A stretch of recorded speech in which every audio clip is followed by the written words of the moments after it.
One of my big problems in reading tarot cards is my complete inability to remember the meanings of the individual cards. Recently I did a talk at Brighton University, and as part of the talk I was talking about geometry, sacred geometry, and I illustrated the talk on PowerPoint with some of the major arcana. I had the High Priestess on there, and the High Priestess came up, and it was like, this is the High Priestess. It's change fluctuation. And so I talked a bit about what was on the card and things. So there's another card, the Queen of Cups.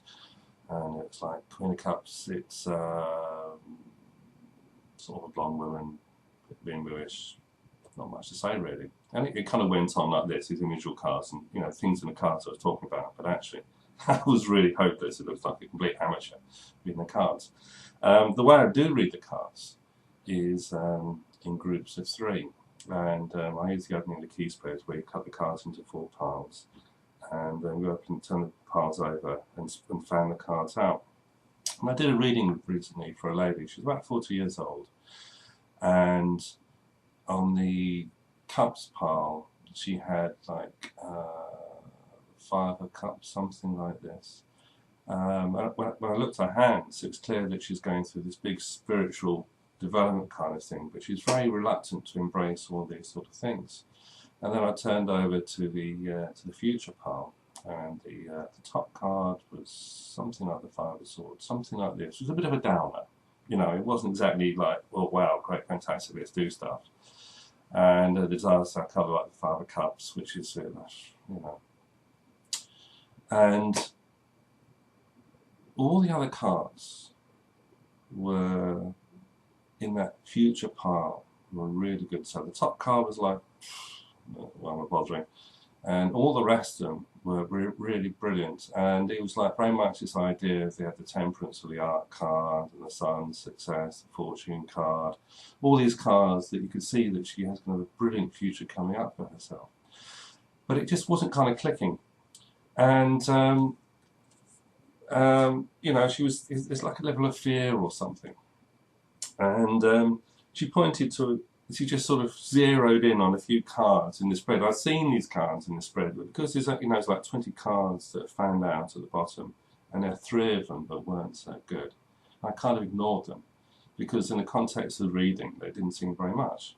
Now, you know, as a tarot reader, I don't think you're going to have a particular problem in interpreting these cards. But let's just see. So the first one is the 10 of Swords. Okay. Then in the centre we have the Emperor. And then you might be thinking now, oh my God, you know, this doesn't look good at all. The Tower. Right. So, here we are. In this really sort of pretty good sequence of about 20 cards. We have 3 cards.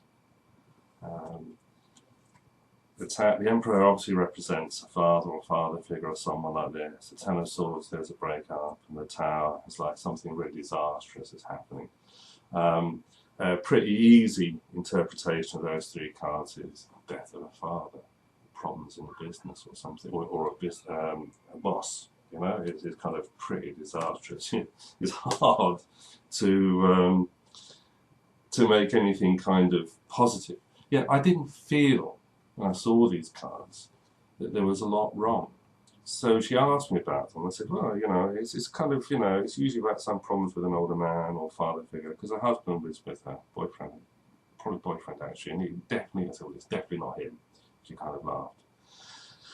And it's just, eventually, and she said, well, you know, could it be to do with my father? And I said, well, yes, you know, it definitely could be. Because I didn't have that sort of feeling of like terrible things. And she said, well, our father died last year. And what these cards were, and something, you know, with her father, and it's like that she wanted to go on this spiritual journey. And she probably felt that her father wouldn't approve.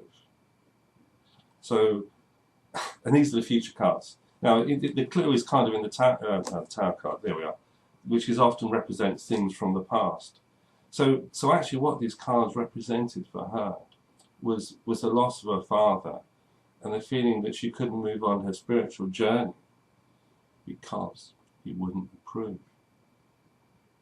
So this is a good example of how to sort of, you know, even when you see these cards like this, which is pretty disastrous, actually, it was actually to do with something that already happened to someone, even though they're in the future position, and that she hadn't reconciled them within herself.